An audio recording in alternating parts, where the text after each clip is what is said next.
The last episode that you shot that a while ago. Yes. So now, since then, President Obama has managed to capture Osama bin Laden. Did you regret that you couldn't do an episode on that? No, because the finale, the final 2 episodes of the show really deal with, at one point we got down to ground zero in present day, even though we shot it a year ago. The guys, and Tommy Gavin, my character, it's more about loss and grief for them and survivor's guilt. Right. And how they feel about, and we actually discuss revenge.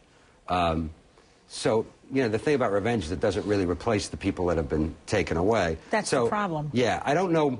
My partner, Peter Tolan, said if we had known that Osama was going to be captured and killed, knowing Rescue Me, we probably would have done a page of Osama jokes. We weren't really, we weren't after that. We were more interested in how the guys deal with 10 years later, you know, and the public, you know, celebration of it. You tweeted something that was interesting. You said firefighters who worked at Ground Zero, 19% more likely to get cancer and 100% more likely not to get invited to 9/11 Memorial next week. Now, so go ahead. What do you say about that? I tweeted another tweet, which was that the firefighters were not invited to the memorial this coming week. Yeah. But you know, they weren't invited down on that day, but they showed up anyways. Yeah. Listen, I understand the numbers. I understand that there's going to be a lot of people down there. I find it very hard to believe you can't find some way, not just with the firefighters, but with the police as well. The first responders. To have those guys represented. Well, Bloomberg, you know? I was talking to Bloomberg, Mayor Bloomberg of New York City, and he was saying the first day is for the families. I understand. Then day 2, we'll have everybody else, and we will have a ceremony for the first responders.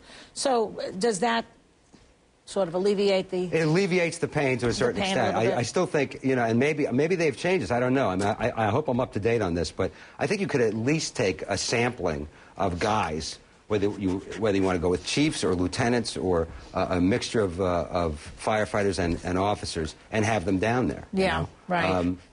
You know, and the same thing with the police. I mean, those guys. I think there's a kind of a thing in this country that happens, which I don't understand, where the military and our first responders are supposedly appreciated when they show up to save all of us. When they're giving. When they're giving. Yeah. And then as soon as it becomes, when their service is done, they have to fight for their health rights, they have to fight for the right to be represented, they have to fight for pay raises. I think it's one of the disgraces of the country, frankly. It's a disgrace every single time it happens.